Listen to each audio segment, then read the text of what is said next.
Coming up live at 7, the Siena Fest headliner has been announced. What you need to know to have a great concert experience. And Siena's Out of the Dark Walk, how the community came together to show their support. Plus, the Siena College Research Institute connects us with community members in the Capital Region, what we know from the Capital Region Progress Report event. Plus, an inside look of policies and political developments in the Trump administration. And Matt Coloma gives us an insight to the pressing issues on American college campuses, including our own. And a plane has crashed in Columbia County, the details you need to know. SCTV Live at 7 begins right now.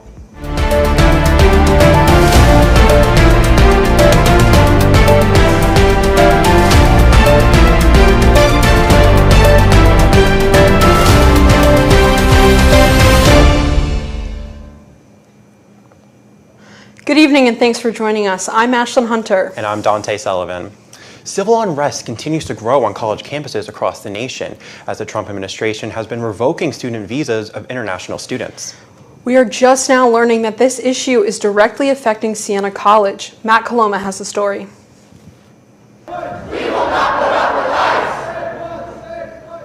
Over the past several weeks, protests have ramped up across the nation. This is in response to the Trump administration's revoking of almost 800 student visas from international students. A student visa is like me inviting you into my home. If you come into my home and put all kinds of crap on my couch, I'm going to kick you out of my house. And so, you know, that's what we're doing with our country, thanks to the president. And last but not least, very important. Those were the words of Secretary of State Marco Rubio, who also said, "We do it every day. Every time I find one of these lunatics, I take away their visas."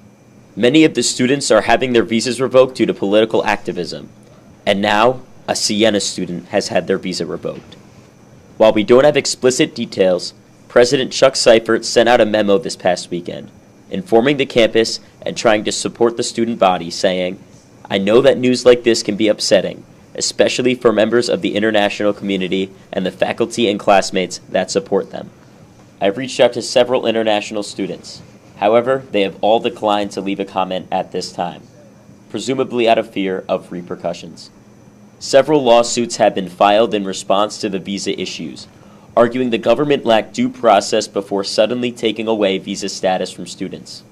Officials for Homeland Security have yet to comment on the lawsuits. For SCTV, I'm Matt Coloma. Thanks, Matt.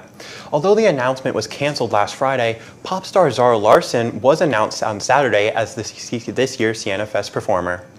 The pop star made her mark in the 2010s with hit singles like Ruin My Life and So Good. This year's concert will take place on Friday, April 25th in the MAC. Doors open at 7:30 p.m. Pre-sale tickets are available now for $20. Beginning April 19th, ticket prices will increase to $25. Despite the rain, members of the Siena community showed their support at the Out of the Darkness Walk hosted by the American Foundation for Suicide Prevention. Last Saturday, students, alumni, and staff gathered in the MAC and walked across campus to the chapel to share a day full of hope and healing. I want you guys to know that if that is something that you're struggling with or you're going through, you are not alone. And I know it sounds like something cheesy that we say a lot, but it's true. Also in attendance were therapy dogs and table vendors. If you are unable to attend the event, donations are welcome at afspwalks.donordrive.com. The Title IX Office Women's Center, Office of Health Promotion and English Department collaborated to host the annual Surviving Through Stories event. Located in the Norm, students and staff alike had the opportunity to share a poem or narrative to bring awareness to the impact of sexual violence. Original works and texts by favorite authors were shared at the event to show support to all survivors, allies, and community members. Refreshments, along with coloring and bracelet making, were also offered for a mindful activity. Every other year here at Siena, the Stack Center sponsors a contest to help young entrepreneurs bring their ideas to life. It's called Spark Tank, and this year's winner is doing what they can to help our furry friends. SCTV's Matt McCarthy reports. Nearly 70 million households in America are home to at least one dog. Sadly, there are roughly 10 million dogs reported missing each year in the United States. Personally, I have 3 four-legged friends at home, and let's just say they know how to get free. Not knowing where they are for what could feel like hours at end could really send me into a panic. Thankfully, the winners of this year's Siena Spark Tank competition have a solution. Ella Ribeiro, Kelsey Higgins, Chloe Massette, and Megan Ferreria teamed up to make Bark 360, an advanced dog collar that will provide your pup with safety. It is a collar that is GPS tracking, tick and flea repellent, and glows in the dark to keep your pet safe. So I think it's just wanting to have a product that can keep your dog safe, not just like being able to track them, but also from like ticks and fleas and just like incoming traffic. It's like an overall great collar. So Clear that this dog collar took home first place in the Spark Tank competition because of features such as a GPS tracking system and flea repellent. The elements behind Bark 360 truly make it one of a kind.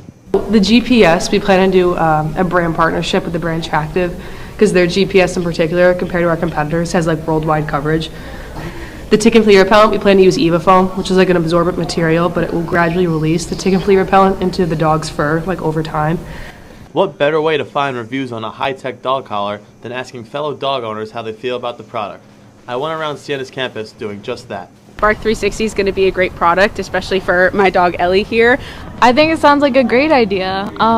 It combines so many different things that pet owners have to pay for. I think that this new invention is a great idea. You know, it could save a lot of money on flea repellent medication.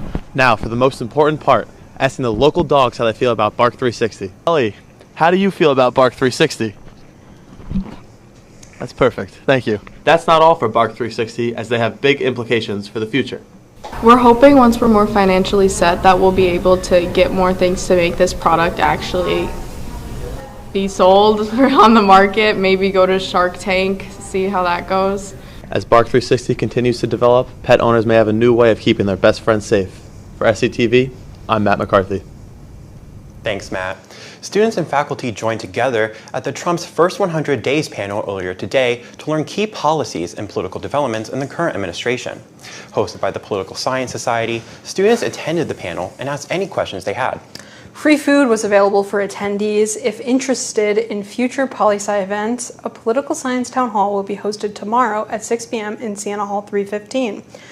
The Siena College Research Institute hosted their Capital Region Progress Report event last Friday. Perks of the event include a brief presentation of community data and insight conversations on key community issues, and the chance to network with community partners and event sponsors. Key statistics discussed at the event included 68% of people saying the quality of life is excellent or good, while only 25% think things are improving in the capital region.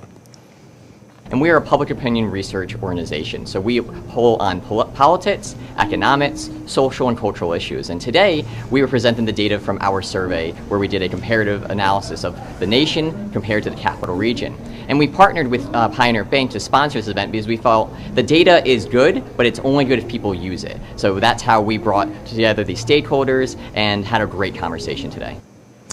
Also discussed was the availability of local and affordable housing, with 75% negatively rating it and 47% saying the cost of living in the capital region is getting worse. If you're looking to expand your horizons outside of the capital region, the Study Abroad office may be able to help. SCTV's Tim Russo takes us there. Siena students will want to take a look at the Study Abroad offerings for next fall. Planning is always the first step. It's no different here. Fast approaching is the fall semester, and there are numerous options for international studies according to the Director of International Program, Abby Cavalos. Here at Siena, we send around, probably close to 300 students a year abroad on both semester, short-term programs, and international travel courses. For semester, we have around probably 50 to 60 different programs across the world. To better understand exactly what's on offer here, we also spoke with experienced student Olivia Ballo. My favorite part about studying abroad was being able to experience that culture and like kind of dive headfirst into it. If you even have the itch of going anywhere or just want to see a different side of the world besides Loudonville, New York, I think we have great opportunities for you here. Keep your passports ready and a destination in mind as registration kicks off next semester. Reporting for SCTV, I'm Tim Russo. Back to you. Thanks, Tim. Still to come, Siena Softball has a new all-time steals leader. Our own Joey DePreta sits down with Kenzie Swinson. Plus, Matt DeVincentes and Elijah Miller bring us the latest in sports. And here's a look at the closing numbers from Wall Street. All three indexes closed in red. The Dow dropped nearly 700 points.